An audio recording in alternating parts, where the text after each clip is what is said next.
domaine de la santé avec une question que vous allez peut-être trouver très simple et très triviale, Monsieur Juppé. Il vous est peut-être arrivé dernièrement de changer de lunettes.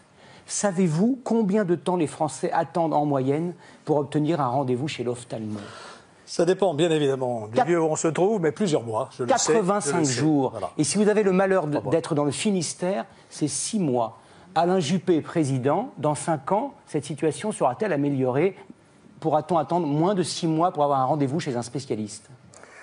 Je pense que nous devons d'abord aborder la question en termes de répartition des médecins sur le territoire national. Il y a des secteurs où il y a beaucoup de médecins, et il y en a d'autres où il n'y en a pas. Des médecins généralistes ou des médecins spécialistes. Pour les ophtalmos, c'est simple, il n'y en a nulle part. Il faut rééquilibrer cette géographie médicale. Ce n'est pas facile parce que je ne suis pas favorable à ce qu'on impose à un médecin d'aller s'installer là où il ne veut pas s'installer. Les principes de la médecine libérale, pour moi, sont à préserver, en particulier le libre choix du médecin et la liberté d'installation et la liberté de prescription des médecins. Et donc, il faut trouver des systèmes incitatifs pour que les médecins puissent s'installer dans les zones sous-denses. Et ça, ce sont effectivement des maisons de santé où plusieurs médecins puissent exercer ensemble avec des infirmières ou des kinés. Ça concerne l'espace rural, qui est en grande partie désertifié sur le plan médical, mais aussi des quartiers de ville qui souffrent de la même situation que vous évoquez. Ça, c'est pour la répartition de ce qui existe. Ensuite, il faut être conscient que tous les médecins qui ont leur diplôme ne s'installent pas.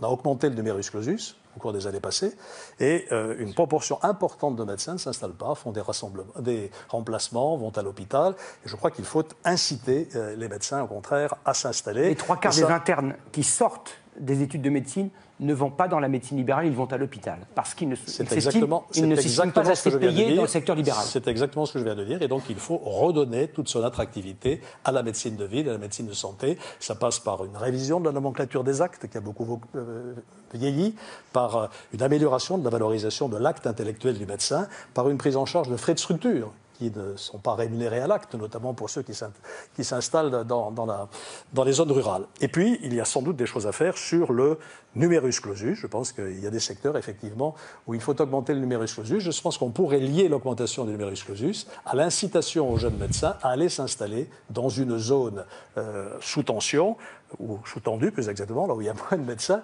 pour évidemment assumer le fait qu'ils ont été formés et qu'ils ont bénéficié d'une bourse qui peut justifier qu'on les oriente vers une installation prioritaire. Juste 2 mots pour dire dans le même sens, d'ailleurs, ce que vient de dire Alain Juppé, qu'il faut mieux payer les médecins.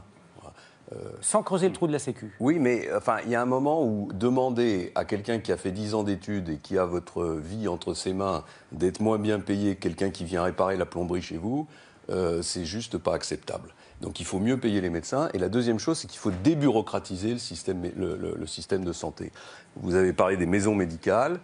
Les maisons médicales, c'est une formidable idée. Elle a été complètement gâchée par une bureaucratisation qui fixe des normes, des surfaces, des obligations et qui rend extrêmement coûteux le système. Mais c'est très très important parce que c'est la clé, au fond, c'est le fil rouge de mon programme, débureaucratiser. Bien. Abaisser le poids de la puissance publique sur l'initiative privée. On passe maintenant au travail et là,